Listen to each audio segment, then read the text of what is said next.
Okay, so good evening, everybody. I'm happy to be here again with all of you. I have been traveling for 2 weeks to Asia. I've been to Hong Kong and Taiwan. Now I'm back in the time zone of Europe again, and I'm very much happy to welcome and introduce Sven Saar as a lecturer this evening. We are working together for quite a long time. I think we have been joining actually one of the first sessions of the International Campus, and since then you have been a guest and a lecturer here. And Sven has a Waldorf teacher training, as far as I know, from Witten-Annen, Germany. He is originally from Germany, and then he lived for a long time in UK and has still his roots there, but is now in the process of moving again to Germany.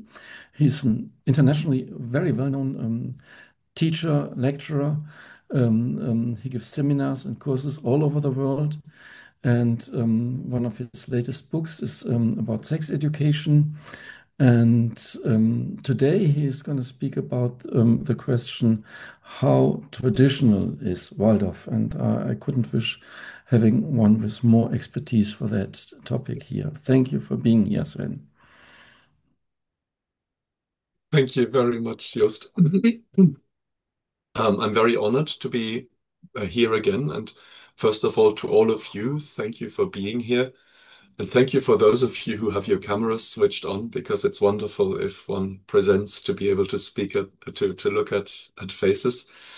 Um, yes, Jost, I have to give a compliment back to you. I remember a lecture you gave in 2019 in Dornach on the centenary of the first teachers course. And you said in your first words, here I am representing the Alanus University and the accredited pathway to teacher education, and they've given me the lecture about feeling. Um, and I kind of feel a bit like you did then, maybe. Here I am representing an organization which is called the Modern Teacher, and I've got the lecture about tradition. But these things make sense, as you quite memorably then proceeded to explain in your talk in Dornach 6 years ago as well. So, how traditional is Waldorf? Well, I think many of us have been brought close to a Waldorf school because the traditions they cultivate are very attractive. So the outer characteristics, when you see Waldorf for the first time, it kind of looks nice. Bright colors, warm colors, natural materials, smiling children, beautiful fairs and festivals. There's an air of relaxation around a Waldorf school. And so it draws us in. We get attracted like to a beautiful shop window. And as we walk in, a second layer of tradition, we see pictures of Rudolf Steiner on the wall. We see that there are handwritten things on blackboards and in children's reports. We hear that there are teachers who meditate regularly on their professional practice. And gradually we begin to realize that these traditions, so regular habits which exist over a long time without change or challenge, can have problematic dimensions too. So there is then also a layer which reveals itself after some time, where we discover traditions like frontal teacher-centered learning, or a normative, non-differentiated approach, maybe outdated images of women or non-European people. So why am I calling all these things tradition? Because there is something quaintly automatic about a tradition. It's something I encounter, it's there, I associate it with the thing I'm looking at, and I accept it to begin with as that thing's shop window or face. This is what this is like. Um, Today, I want to share with you a bit of a picture world, an image world connected with that. And we're going to end up with a specific question where really I genuinely do not know the answer. but let's begin by sharing my screen with you.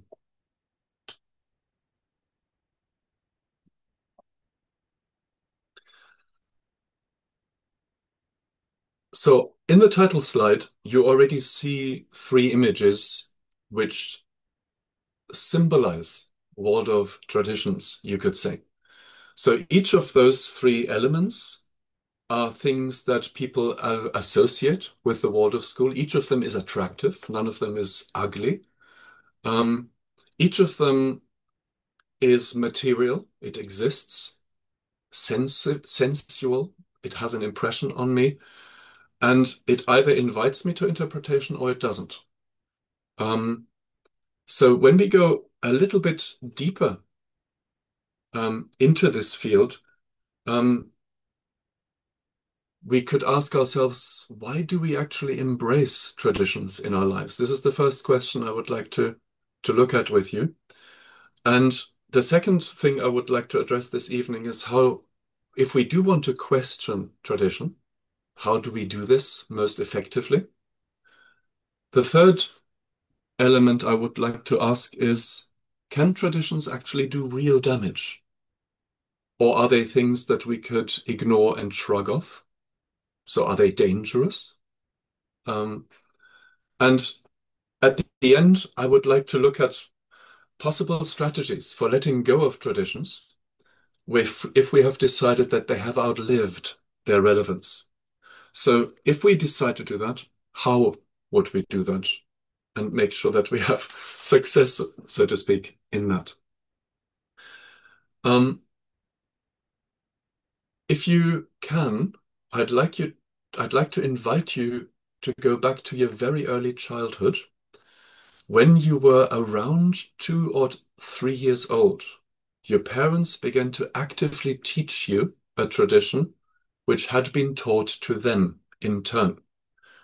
And because you were so young, they were not able to explain to you why you should do this. They just told you, do this.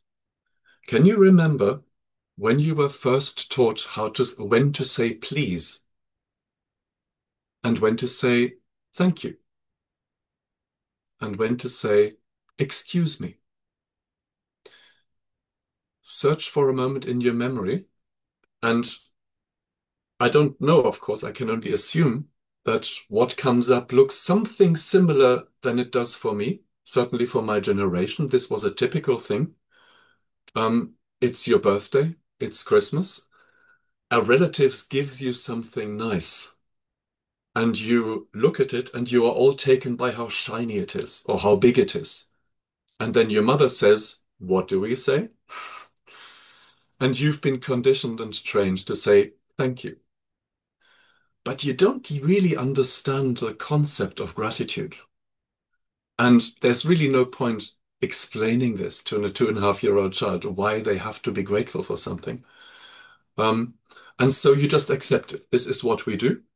And this is a tradition which my parents themselves were taught in this way. And I take it. And depending on which culture we live in, this can go really deep. I think, well, maybe I lean myself out of the window slightly too much if I say this, but I think it would be almost impossible for me now, as a grown-up man, to be given something and not say thank you. It would feel very strange. Even though I'm not always grateful for this. It's such an automatic thing, isn't it? In fact, in some cultures, this is an essential element of social interaction. Jost referred to the fact that I lived most of my life in Britain. You know what I say when I'm queuing in a supermarket queue and the person in front of me steps back and steps on my foot? I say, oh, excuse me.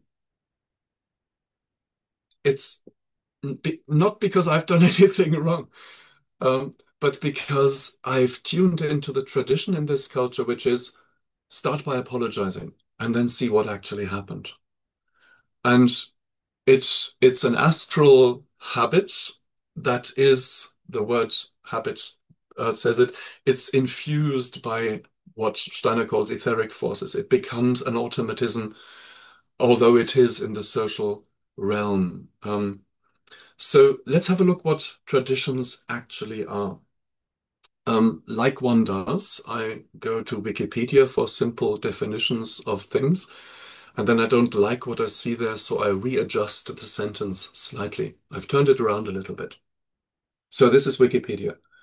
A tradition is a system of beliefs or behaviors with origins in the past, with symbolic meaning or special significance, passed down within a group of people.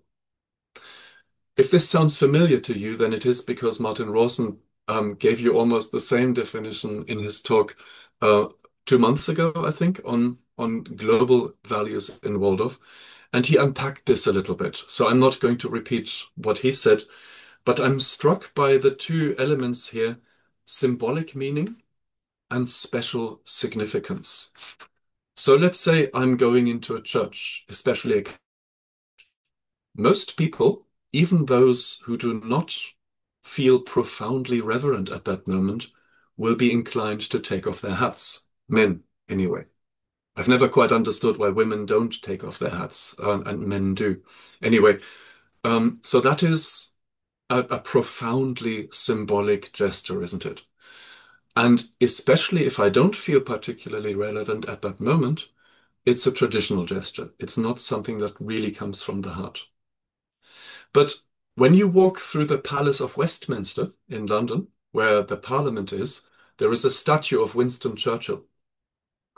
And at about chest level is his left foot. And every parliamentarian, member of parliament that goes past this touches Churchill's left foot. So the verdigris dark bronze statue has a very shiny foot because it's tradition in the Palace of Westminster that when you go past it, you touch it or you rub it. Now, surely that's not really a meaningful tradition. Surely these parliamentarians don't genuinely believe that it will make them win the next vote. And yet everybody does it. So we always wear white when we celebrate midsummer. The people of a particular group might say, and that is an action which carries something that is bigger than itself. By going to a midsummer festival in white, you are not only saying, I belong to you, but you're also saying, I acknowledge your values. And so far, I think I've managed quite well to, in the examples I gave, to not yet judge whether a tradition is a good tradition or a bad tradition. So I would now like to introduce you to a process I would propose for making that kind of judgment. So the first question we need to ask is, where does this tradition actually come from? Who started it? Because somebody did. The second question is, why did it last? Lots of impulses, lots of traditions were started by lots of people, many of which got forgotten. Certain things didn't. Wearing white at midsummer, wearing hats, taking off hats in churches. So how come those stayed alive? That's the second question. And the third question is maybe the most difficult one. Those people who passed on the tradition, what did they intend with this? So I take the tradition of saying please and thank you to adults when they give me something nice. My parents passed this on to me in the wish that I would fit in with the social acceptable graces. So they had a purpose in passing it on to me. So although were not connected to the beginning of the tradition, they certainly played a very active part in its survival, you could say. But these three questions all, because while they have to be in this order, they're not quite sufficient yet. There's a fourth question that needs to be part of this process as well, and that is, has the tradition retained its validity? Does it still make sense to do this?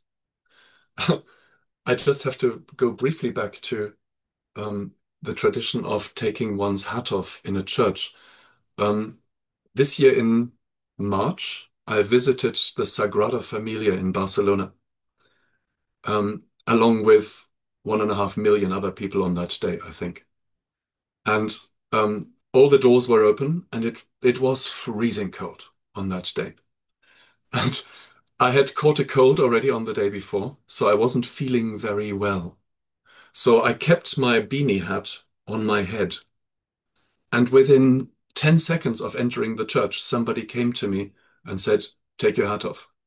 This is a church." And I said, "Uh, "Do you really mind? I'm not feeling very well. Is it okay if I just walk around? All the doors are open and there are so many people here." And he was very strict. So I took my hat off. I went to the other end of the church and I put it back on again. Um, once I was out of his view because I was feeling really cold. But the interesting thing is that I felt guilty the entire time. And isn't that strange how deeply we are touched by this person clearly, was tasked with the maintaining of the tradition. And I don't feel any more reverent with or without a hat. It makes no difference to me personally whether I wear it. But because I had the feeling that I might upset him, I felt guilty for walking around that church with wearing a hat. And it sort of stayed with me as a question. What did that say about me? And what did that do to me? So these traditions we have got used to, how valid are they still today? And I will come to Waldorf traditions, of course, I will in a short while. But let's go somewhere else first. By now, there's 115 people here, and I hope you come from many different countries. Well, I know you do. On which side of the road do you drive in order to pass other traffic? The people in your country will have made an agreement. That's very necessary because otherwise we would be crashing into each other all the time. So the people in your country either pass each other on the left or they pass each other on the right. That's a tradition which started at some point. And most of us associate left-hand traffic with Britain and the British Empire. So if you look on this map, you will see that Southern Africa and Eastern Africa, India and Australia have left-hand traffic. And the reason here is very simple, because they were British colonies and they retained that particular element. But there are some countries that used to be left-hand drive without having been colonized by the British. There are just a few countries that weren't colonized by the British. And it's really interesting to look at what happened there. And I'm going to choose Sweden as an example, because Sweden's really interesting in this way. But just before we do that, when did it actually start, this tradition? Obviously, when we're walking everywhere to the marketplace, we don't need to pass each other in a certain fashion because there's only a few of us. We can negotiate. When we're on horseback, it's already a little bit more difficult. And when we are in coaches, it becomes really complicated. So in 1756, the first law was passed that set it down in writing. And it said, remain on the east side of London Bridge when you're going south. London Bridge was super busy. It was very crowded and it was quite narrow. So the town council made this rule. And the east side is on the left as you go in that direction. And this is where it comes from. That's the first time the law was made. And if you try to research why this happened, you find all sorts of mythical references, which all have in common that they're terribly unreliable.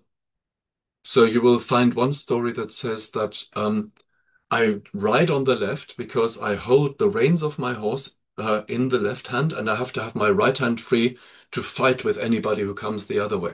So I need my sword hand free to engage with people. But in the same books, you read exactly the opposite thing, which is that coachmen have to hold their whip in the left hand, and therefore they must sit on the left of the four-horse carriage. Otherwise, they don't manage to get all the horses. Yeah. So that's why they have to drive on the right. And you realize that doesn't really work. So we just have to park that there and say, The English decided it, and we'll just live with that.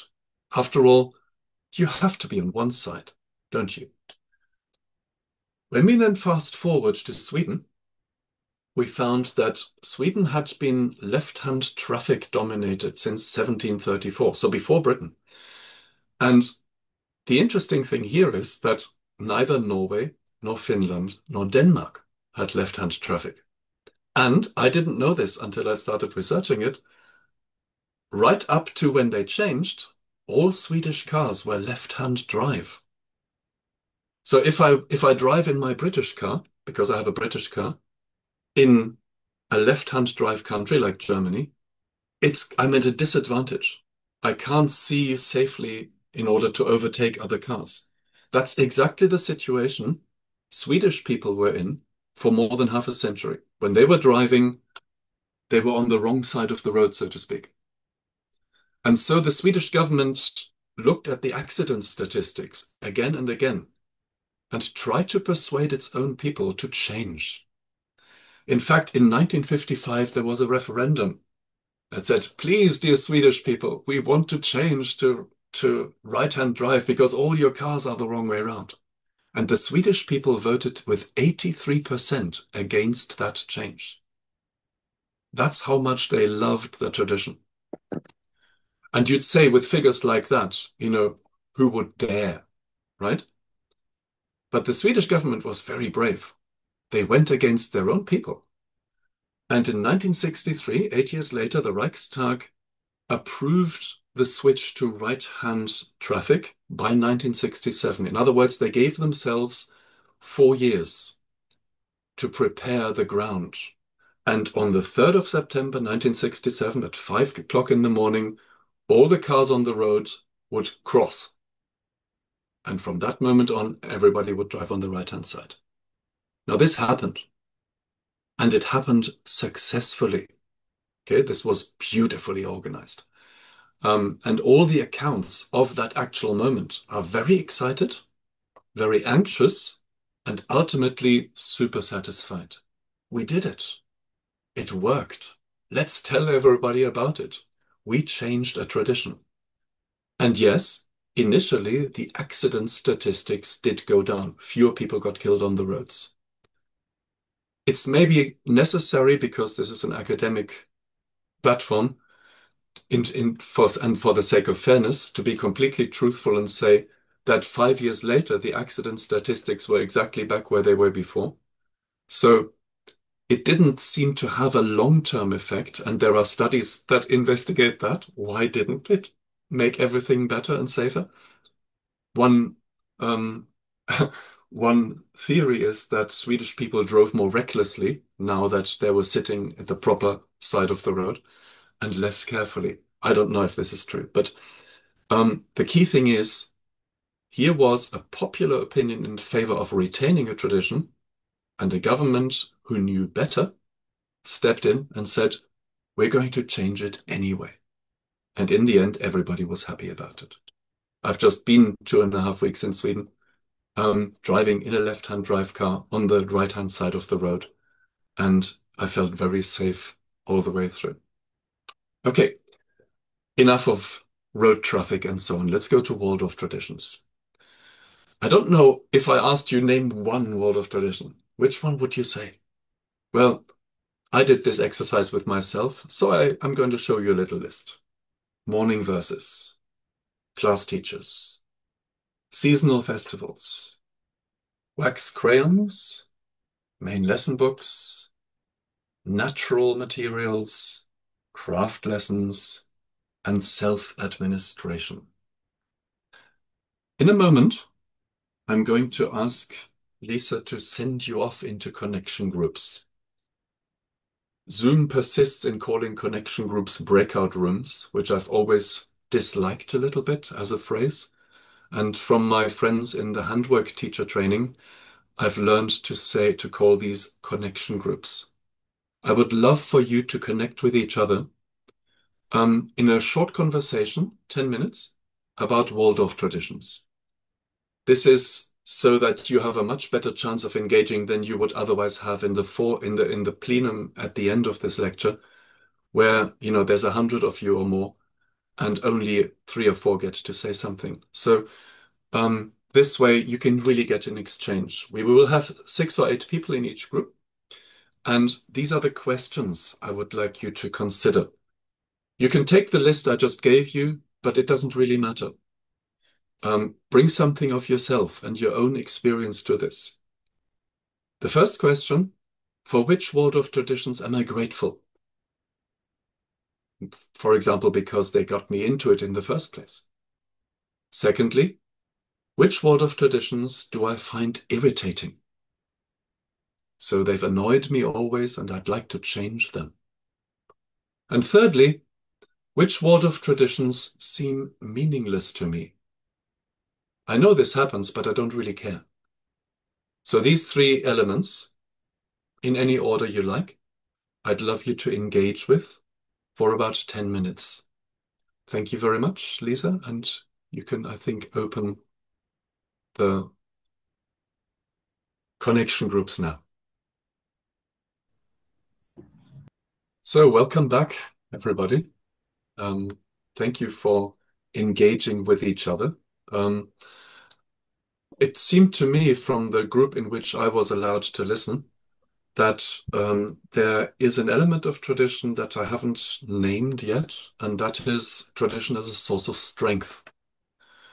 It's, of course, very reassuring that we know that something that is beloved and valuable will always come again, and we don't have to discuss it every time.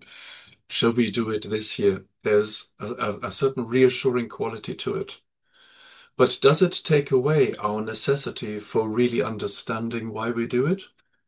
Maybe it's not a question of an either or, but of holding both in the presence and not writing policies about it or deciding to throw it all out, but holding an awareness of the relevance of it as we speak. I want to open a bit of a dark window, if you don't mind, and ask the question, could it be that we maintain traditions in the Waldorf school that are actually doing damage to children, that are not just mildly annoying or irritating, but for which we should maybe be a little ashamed? I don't want to go too dark on it, so I'm not using a huge theme here, but I want to share with you the question of wax crayons, if I may, and I'm going to share my screen with you again. So, small apologies for having German writing on these 2 little pictures I'm showing you. It's quickly understood what that means. On the left-hand side, you see a hand that holds a little wax block in 4 different ways. And on the right-hand side is a little drawing that explains why that is a good thing. Because these tools, these little rectangular wax blocks produced by Stockmar in Germany, were designed for their diverse possibilities. I can hold it in lots of different ways, and that means that while I work with it, I train my hand in lots of different ways, because my hand is 3 years old, 4 years old, 5 years old, and needs that experience. To give a 2-year-old a pencil which can only make meaningful traces on paper in one position would be the wrong thing to do, because the body is still finding its form. And you could actually almost say that the wax crayon is a physiology element. It should be prescribed by physiologists for developing muscular tension in fingers. So that is the origin of the tradition, right? It makes a lot of sense. And I'm not sure about this, but I think before Stockmar crayons were invented, nobody drew with things like this. People might have found a piece of coal somewhere in the street and used it, or a stick, but I don't think any company actually manufactured little wax blocks in this way for that reason. So that's a genuine innovation. Now we know where the tradition comes from. That was the first question, wasn't it? If we then move on into the different years in the Waldorf school, we find that it has follow-on traditions. So together with the wax blocks, certainly in first grade and sometimes already in kindergarten, we get given little sticks. Now, the sticks are not quite as varied. They have a front and a back. You can't do very much with the side of a stick because it's wrapped in paper. But of the 100 or so Waldorf schools in which I have physically been during my life, I would say at least 85 of them were using these wax crayons. So there must be a very, very strong tradition where that this simply makes sense. We graduate from those to color pencils, which are big and relatively soft. And although they are produced by a company that is not anthroposophical, Lyra is just a pencil company, they have a special line which they call the Waldorf selection. It's the one with lots of colors. And if we now look at what practice happens with this, then we see that quite often in so-called well-established traditional Waldorf schools, children learn to write with stick crayons. So on the picture on the left, in second grade, somebody has used the block crayon for making lines across the page and also lines around the page. And then on those lines, they have written words with using the stick wax crayon. Yeah, this is all those of you who work in schools like this will recognize this immediately. On the picture on the right, the wax crayon was still used for creating a grounding, in this case a pink one, and then also for drawing pictures at the top. I think that was a combination of stick and block crayons, and the writing itself was done with color pencils. Now, I don't know how many of you regularly write with these Waldorf color pencils. If I asked you to next week, when you come to International Campus and listen to the lecture, to take notes in an orange Waldorf Lyra pencil, I'm pretty sure that you would start cursing me after about 10 minutes because you will find that your hand starts hurting. Because in order to write with it, you have to press really hard on the paper and your fingers get tired. And the reason for that is that this was never meant to be as a writing instrument. Neither was the stick crayon, and certainly not the block crayon. All three have in common that they were designed by people who were in charge of producing drawing materials. That's why they are so soft. That's why they are so thick. These are not writing tools, but they're being used as writing tools in many Waldorf schools around the world.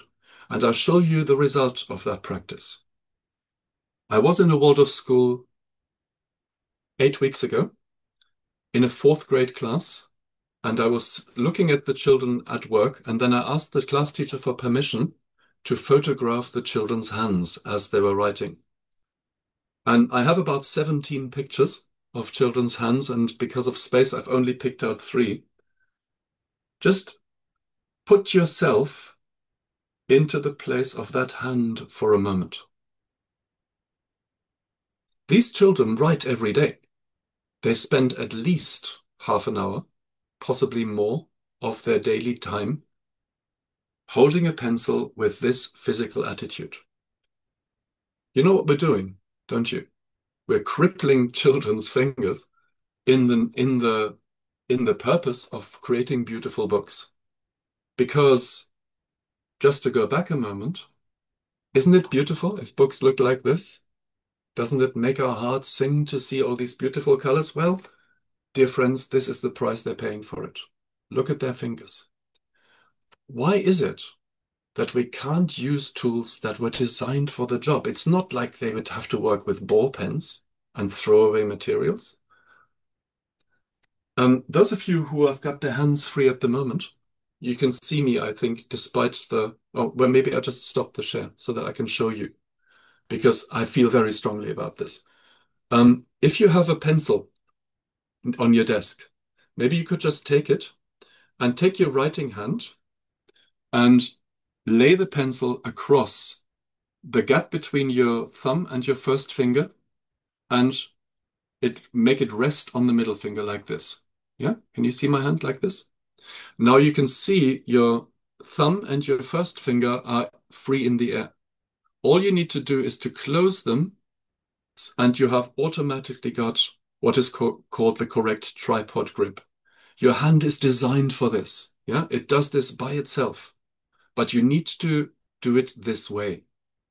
Any other way doesn't quite work so well. So you do it this way, and then you put your hand down on the page.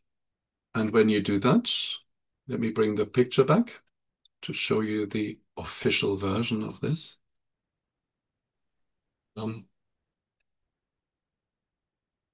Then you're using the tripod grip, and this is designed so that we can write relaxedly and not stressfully. And what material should we use for this? Well, if we use a yellow or orange or even green color pencil, we have to push down really hard. And because it's so soft, the material, we have to sharpen it all the time. Why can't we just use a 4B pencil or a 6B pencil? In other words, a pencil that is made of soft, dark graphite, which will be very easily readable. You hear the passion in my voice because I see this in so many classes. And look, I've got two examples for you here. The pencil on the left in Germany is called a Schreiblernstift. In other words, it's a pencil which was explicitly designed to teach 6-year-old children to write. Yes, it costs 10 euros, but for most German Waldorf families, that would be easily affordable.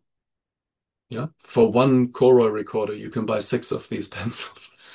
But even if you don't want to spend that kind of money, look on the right-hand side. That same company, Lira, produces class 1 sized graphite pencils, which are beautifully soft, 4B, and they've got a little tripod design in them.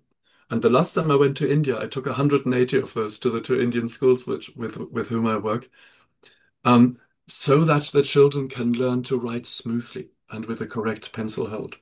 And I know it's not maybe that important, but I wanted to go into depth on one thing, and I chose this one because it's an example where we could get it right so easily, but we don't because we feel we have to hold on to a tradition which started well-meaning and then developed its own momentum.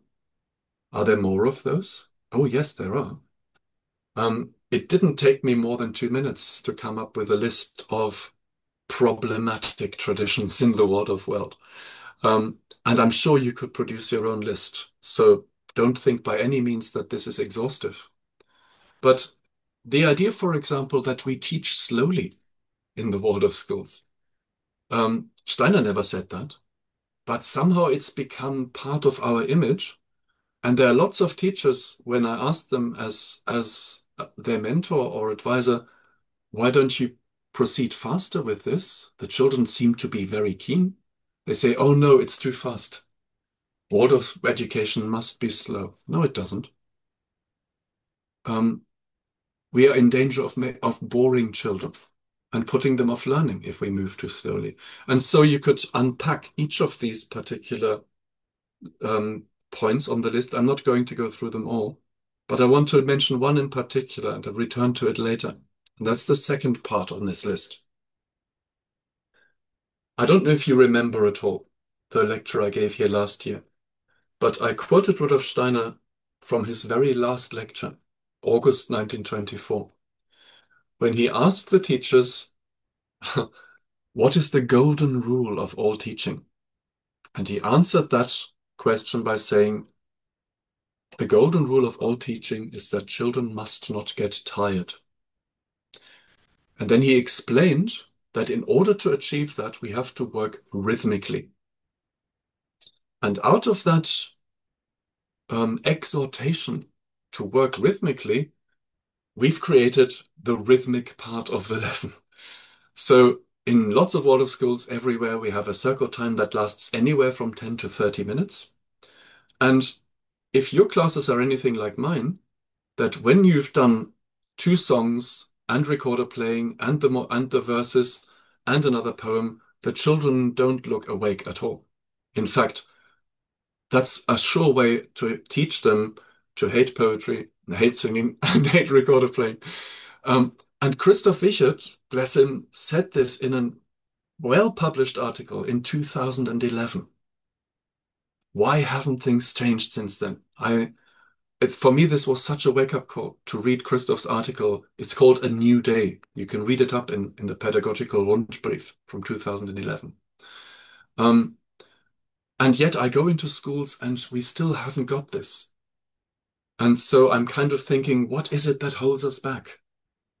So as I said, I wasn't going to go into all of these, but you can sense that if, like me, you've spent a lot of time watching children in Waldorf schools, you realize how much work we still have to do, despite all the wonderful initiatives that come from this campus, from the different teacher training seminars.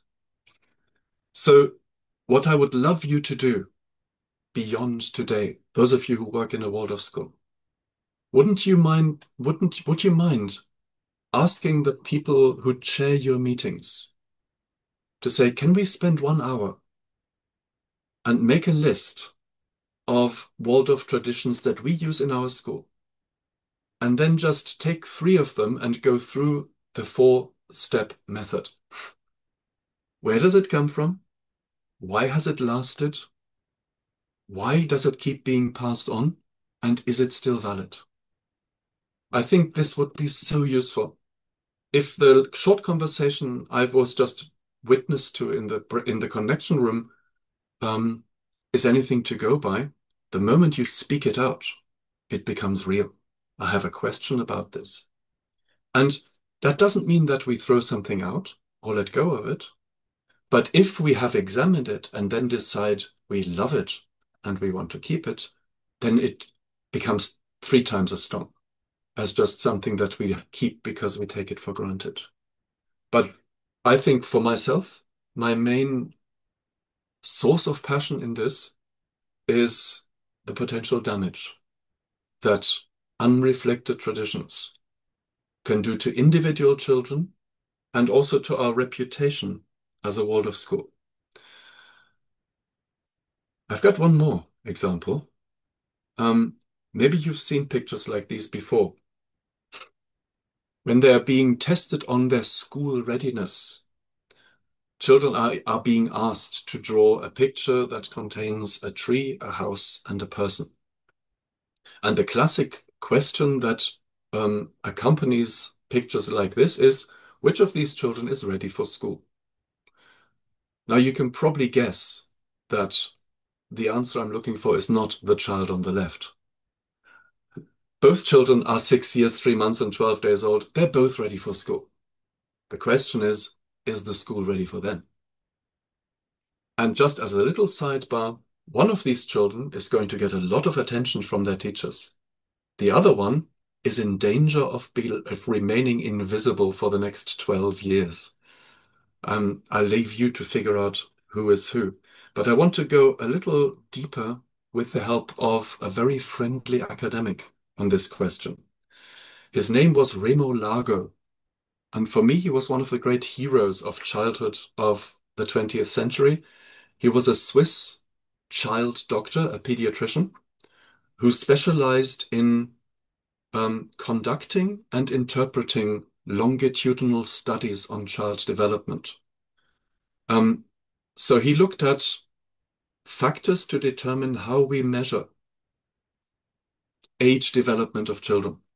And the example you're looking at here is 2 randomly picked 10-year-olds. So these could be classmates in the same school class. And they've been investigated, you could say, in terms of their language development. This is from left to right. Literacy, social skills, logical thinking, numeracy, spatial imagination, and their motor skills.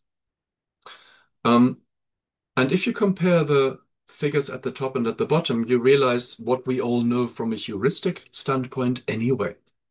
Children are different. They are individuals. That's not new. So what's new about this? Well, it doesn't fit very well with the conceptual boxes that we tend to put them in by saying, this is what 6-year-olds are like. This is what 10-year-olds are like. Remo Lago held a lecture I think it may have even been Christoph who invited him to Dornach, or it may have been Florian and Klaus Peter. 2012, at the World Teachers Conference, Remo Lagos spoke in front of 1,000 Waldorf teachers in the Great Hall of the Goetheanum. 1,000 Waldorf teachers is probably about 1/40th of all the Waldorf teachers in the world. So this was a significant percentage that was sitting in that room. 2.5%, you could say, of world Waldorf education. And they heard him say this: look at a class 7 child, 13 years old, and now imagine a class of 40 of them.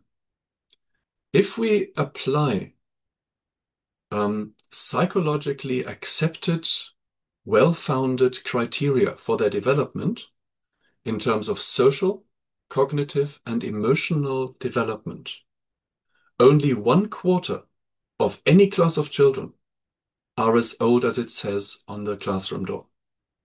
Yeah? In other words, out of 40 children, 10 are actually 13. The other 30 divide in both directions. And in this window, Martin Rossen described it a year ago in his lecture on International Campus. This window is 3 years wide in second grade, and it's 7 years wide in seventh grade. And any of us who have taught class 7 know that, of course, intuitively, don't we? We know there's somebody who's basically 8, and we know that there's somebody who's basically 16.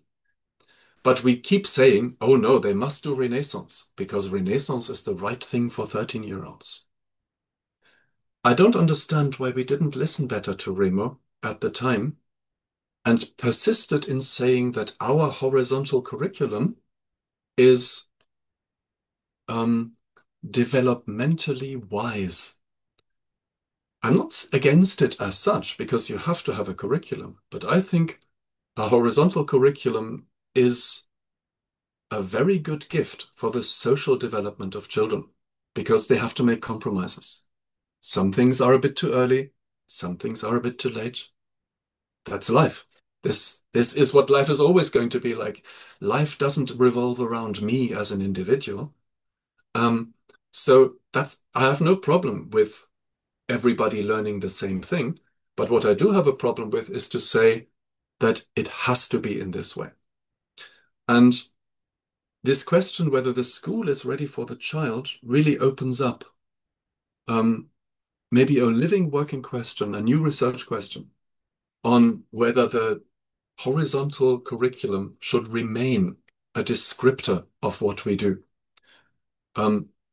Using Martin Rossen's principle of the generative principles lying below Waldorf practice, I would go so far as to say that the horizontal curriculum is not one of them. There are lots of generative principles that should inform our practice based on evidence, based on research. I would be very surprised if we could justifiably argue that our way of structuring the curriculum should determine what Waldorf is and what it isn't. When I'll just stop my share for a moment before I come to the end of our talk. I was in the very fortunate position, together with Alan Swindell, about 5 years ago, that we took over an existing teacher training course during a national crisis in the UK, a Waldorf crisis and a social crisis. And in doing so, we looked from the very foundations at what we wanted the teacher training students to learn. And up to that point, all the part-time courses that I knew were horizontally organized. They had a class 1 weekend and a class 2 weekend and a class 3 weekend. And on that weekend, you would learn what you do in class 5. Yeah. And we decided, no, we're going to do that differently. We're going to look at vertical development. So what's the development, the sequential development of literacy, of numeracy, of art and science and geography? What build-up does there need to be developmentally and sensibly from the first grade to the 12th grade? And not what number do we stick botany against, or the Romans, or the steam engine. But what comes first? What comes next? And how does this fit in between? And it opened up in wonderful vistas for us and for our students to explore. So this was an example of a successful messing with a tradition, if you like. But let's move on because I don't want to take too much time away from this. I'll come back to the share.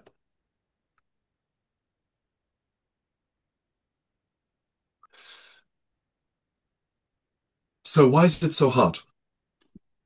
Why do we find it so difficult to move away from a tradition if we have identified it as at least annoying, at worst damaging?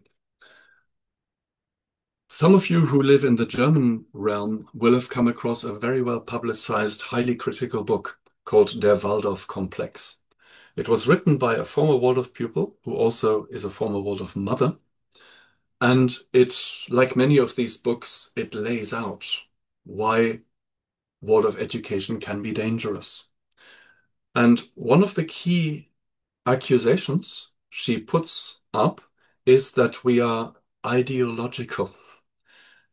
She cites all the different categorizations that we do and says that's an ideology.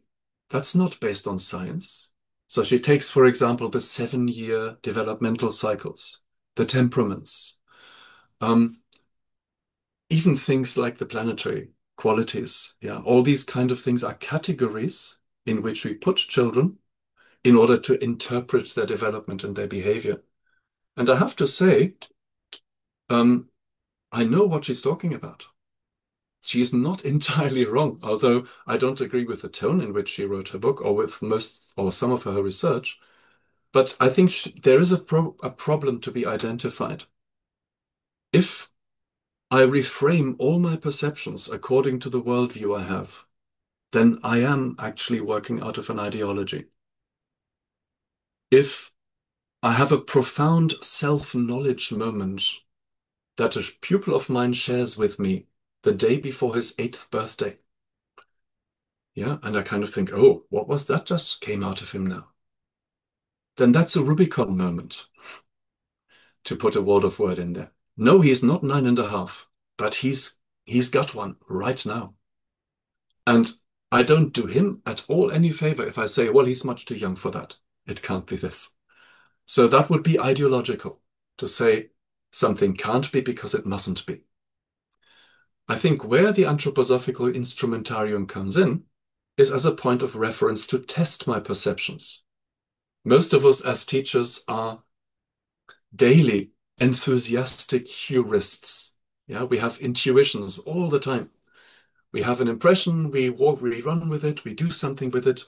And sometimes we let our intuitions run away with us as well. And there it's absolutely wonderful to have an instrument like the 4 temperaments or an instrument like puberty and the change of teeth to test it against a heuristic systematic approach, in other words. One of my great anthroposophy quotes from the 20th century is not word for word, because I can't remember it word for word, but the founder of the Herdecke Hospital, Gerhard Kienle, says that everything changes if anthroposophical concepts are not our starting point, but the consequence of our experience. Everything changes if anthroposophical concepts are not our starting point, but the consequence of our experiences. So when Rudolf Steiner describes the consciousness soul in his book Theosophy, and he sets it against the mind soul, he describes the mind soul, which was dominant during the Roman and medieval times, that we accept our personal preferences as true. Yeah, the things we like to be true. I think this is one of the main obstacles on the way to questioning traditions. And he says, but something's true whether we like it or not. How do we get to that place? We could do worse than embracing a quality that John Keats described in a letter to his brother as a negative capability. So this is a state of mind in which I do not rely on the tried and tested way of doing things, but I allow myself, here comes an interesting British word, I allow myself to be discombobulated by my experience. So my experience disconcerts me. Oh, what do I do when I can't rely on the tried and tested? And it opens up a space in front of me. What do I do with that space now? And you may be surprised that if you look academically for the concept of negative capability, you don't find it in education or in art or in music. You find it in business studies. Because leaders of businesses have to learn to embrace chaos if they want innovation in their company. So, when will renewal become tangible? I said I would mention, Christoph, this idea with the rhythmic part. Remo Lago, Gerd Biester, Jost Schieren, Martin Rawson. All these wonderful ideas that have been shared with us and with their students in the last 5 years, 10 years, 15 years. When will we see these things in the classroom? And now we come to the question I want to end with. Why hasn't that happened yet? Christoph, maybe you remember that I think 4 years ago or 3 years ago in your talk in the international campus, you referred to Waldorf traditions and you called them garden design. You said we've become very good at putting beautiful things in our garden.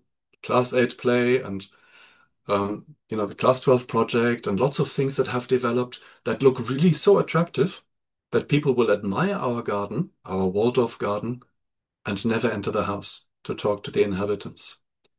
And this is what happens when we let a garden grow out of control. It swallows up the house. It stops the light from getting in. If we don't give checks and balances to these strong and especially the attractive traditions, then I think they threaten maybe to engulf the Waldorf house and make life really complicated for those of us who are in it.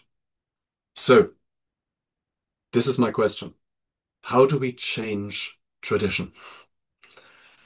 I told you that the Swedish government decided to step in and take leadership. So, on the top left, lots of chaos. This is 5 o'clock in the morning on that day. Funnily enough, people didn't stay in their beds. People put up their alarm clocks to get up at 4 o'clock in the morning to make sure their car was out on the road. So because they didn't want to miss the moment when the policeman said, now move. So that's just before the moving, the top left picture. And the bottom right, 11 o'clock the same morning. It's worked. And it worked because it was well developed, it was properly researched, it was well founded, but it only became popular after it had been implemented. As Friedrich Schiller says in his aesthetic letters, live in your century, but do not be its creature. Give to the people not what they like, but what they need. So, my question to you, dear colleagues, if we have decided that traditions need changing, do we wait, exercise patience, or do we lead? And if yes, how? Thank you very much for engaging with me today. Yes, thank you so much, Sven. I think your contribution will raise a lot of questions and comments, and we don't have much time, so I just open the floor for the discussion round. Thank you. Thank you so much, Sven. There's always this tension of traditions and then breaking them and then dismantling them, discussing them. It's always an uncomfortable space. Coming from India, where traditions are held with a lot of respect and things, there are troubling traditions as well. And whenever we try to break traditions that have been standing long, we are then alienated, which is inevitable. I think traditions, we hold to traditions for a sense of belonging, but how true that sense of belonging is always debatable. But we need to have a lot of courage to break traditions. I think it starts there, like at a very personal level, a journey that we have to initiate, gather the courage to break traditions and really question every single time, why am I doing this? I think that question is, for me personally, in my journey, it has always been the question, why am I doing this? And putting the child in front of me as like, how inclusive is my practice? Mm. And yeah, thank you so much. It has opened up a lot of doors for me to explore. Thank you so much. Thank you, Siva.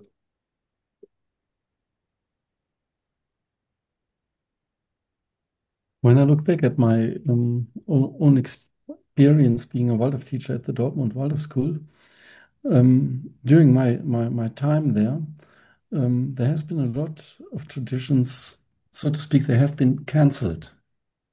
And it was always out of a bit, it doesn't work anymore. The students doesn't accept it anymore. The teachers cannot relate to it anymore. And it's always a bit accompanied by the feeling we cannot do it anymore. So we are not capable of doing it. So we are failing. We are failing in staying with the traditions. And then we say it's not, the time is not this good anymore. So there's a problematic of the development of time and the traditions we are connected with and did it for a long time. We just don't keep on doing this. And therefore, I think there's a bit always, if you speak about traditions, there's always some kind of a gap between mind and heart. So out of our mind and reason and understanding, we question something, but our heart is still connected with it. And if we get rid of it, it's not so much. Yeah, it's always at my school, it was a feeling we fail. We are not good enough anymore to do it. So just to bring that in, that there is it's very much difficult. The longer you stay with the tradition, the more it becomes part of your identity. And you lose a bit of your identity. So this question between mind and heart, identity, non-identity, this is very much connected to what you said. And it might be interesting to have some kind of a very well done research. Maybe in Germany and other countries, it's totally different. It's not the same. But to see what traditions we are still valid and we say that they should continue, and which traditions have become so problematic, we just in a silent way got rid of them and not discussing it so much. So there has been, of course, there has been a big row about Akasha Chronik, Atlantis history stories in the early grades, and then we got rid of it. So it may not appear in any main lesson book anymore. So there has been some traditions, they have a discussion around it, and then we got rid of it. But others, there is this kind of silence going away. And this is quite interesting to investigate that and have a clear picture on it. So I don't want to take all the talking time. Dirk. Yeah, I spent just one suggestion. I would tend to distinguish between tradition and belief. For example, because when you started, all the topics you listed, I agreed with all these traditions in the beginning, like main lesson block teaching and so on. But then when you proceeded, I think it's you shifted to beliefs. For example, for me, a tradition is that we at least we tend to, not many Waldorf schools have anymore, but it would be nice to have a doctor, an own doctor in our school, and to do testing, is this a kid ready for school? But then the interpretation for me, that's a belief. If you say, well, 100 years ago or 50 years ago, we would have said this kid is ready for school and the other one not. But today we have so many new findings that we need a new form of interpretation. And I think all this is due to what in the whole German Waldorf movement, it's such a big topic now that we discuss how to transform. There is a process of transformation, and we need to speed up and need to transform many of these beliefs. I would distinguish between belief and tradition. Thank you for that. I can just respond that I'm very grateful. Dirk, you're completely right, of course. It's if you start at this stage one of investigating traditions, where does it come from? It always starts with a belief. And you're right. Maybe the question is not how do we get rid of the tradition, but how do we change the beliefs? Yes. Thank you. Jan? I also have more of a remark than a question, but first, thank you for your inspiring lecture. And I'm just wondering how to apply all this to my everyday experiences in kindergarten, especially in Germany. I think, or from what I sense at least, there seems to be an awareness now that a lot of schools need to reform, maybe because of the cost economics and the need to attract students also. But I feel like the traditionalists are still very, very strong in the kindergarten fraction. Like all the teachings there seem to almost never get questioned. And I'm just wondering how to get the same drive of reform into that movement as well a little bit, because May I? yeah. Yeah. Yeah, May I sure. recommend Yeah. something to you Yeah, and to please. all your Yes, early go on. years colleagues? Yes. Jost mentioned my book earlier on, and it's not really my book. The book Beziehungskunst is a book that I edited, and in it is an article about early childhood sexuality by Elke Rübke, who is one of the leading people in the kindergarten movement. And Oh yeah, she's addressing something that would have been almost impossible to discuss, early childhood sexuality in the yeah, Waldorf context. And for me, this is it's a fantastic example of somebody with deep experience and knowledge addressing something in a completely fresh new way. So those of you who can read German, this is my favorite chapter in that book. that's such a great tip. But yeah, Yeah, but that's what so I'm talking about, if I may interrupt, so because that's yeah, that's just the stuff I'm reading, and I know people like Elke who try to spread it, but I also, I work in this Waldorf world every day, and I know so many people who were in my class just 3 or 4 years ago who left because of the traditionalists, because they said, well, yes, I came with all these ideas, I can't change anything here. I'm not wanted with my ideas, I'm not accepted, I'm the odd one out. And I just find it incredibly tragic that all these people with good ideas are now like, they're these gatekeepers who don't let them in. And I think in yeah. a couple of years down the road, when we need them, they might be gone. And yeah, it's very frustrating to watch. Thank you for that powerful statement. Yeah, Yeah, thank thank you. you. That needed saying. Alan, I think, is next. Thank you. Thank you. Thank you, Sven. That it was discombobulating in all the right ways. I realized as you were speaking that some of the most positive experiences I've had over the last 40 years are when people have taken a tired tradition and transformed it. So, more to Jost's point, and it's so sad when people give up on something, but maybe that's better than being stuck with the old form. But I wanted to give one example that I experienced indirectly in our school here in the southwest of England. The Shepherd's Play, the King's Play, yes. The Paradise Play, it became a tired, weary tradition. And there was then finally a teacher who had the courage to say, and he was a class 3 teacher, he said, nobody wants to play anymore except the parents of my class. And so in the school in South Devon, I think now for the last 20 years, so there is a danger it will become a tired tradition. The parents of class 3, of grade 3, produce the the Paradise Play. And when that first idea was brought to the school, many of us just thought, no, that will be awful. What will happen? We won't have any control over it. So we had to have the courage to let go. And I would say over the 20 years or so, there were some incredible versions and iterations of the Paradise Play. There were some that made you cringe and think, oh, really? Ooh, ouch.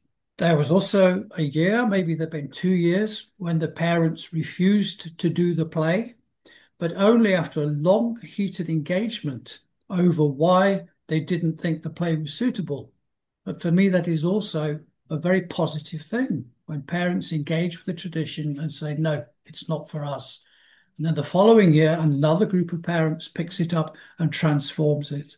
It's risky, it's dangerous, it's scary, but it's really, really refreshing. And it's a kind of renewal of tradition. I think Trotsky might have called it permanent revolution. There you go. Yes. Thank you, Alan. Christoph? Yeah, thank you, Sven. It was wonderful what you did. During your talk, I thought we should distinguish between the traditions of the garden and the traditions that really can do harm to our students. And you gave important examples of that. And you ended with a question: what we do? Probably we should have a group of 4, 5, 6 people who come together to rephrase that what you brought now again and again, there where it touches it, where it touches the well-being of our students, their learning capacity and their social possibilities. You see, with that book you mentioned, if we don't do it, others will do it for us. Yes. And it will be much more painful. Yeah. So probably we should do something together. I'd love that. Yeah. Maybe it's something which is in itself popular, that we always think that our time is special to some aspect. And I often think, if I see our time and the situation we are in, that there is a very much sensitivity to question everything which is tradition. Has it been ever, or is it now my feeling? So, we question something I wouldn't have thought about it in my youth, that it is problematic. And when I watch it now, all the names in Berlin, the street names are changed right now because they don't go together with the diversity aspect and so on. So there is the sensitivity that there is something wrong and it is harmful for others, that is increased very much in the last 10 years. And I asked myself, is it something which is coming up now and fading again, or is it a new habit of consciousness which is now established on a global level or whatever? So my question really would be to question that questioning of traditions in itself. Where are we with that? Is it understandable what I try to say? Yes. So I think what Christoph says is quite right. We should really have some kind of identifying bad traditions, good traditions, good traditions who became bad traditions, and so on. So have really, and of course that will be a discussion in itself. But I think doing this, it gives you a bit more a sharpened observation and a sharpened consciousness about many things. what I really think, just to give you an example, because we had it in the beginning of our talk, those little poems we give to the students,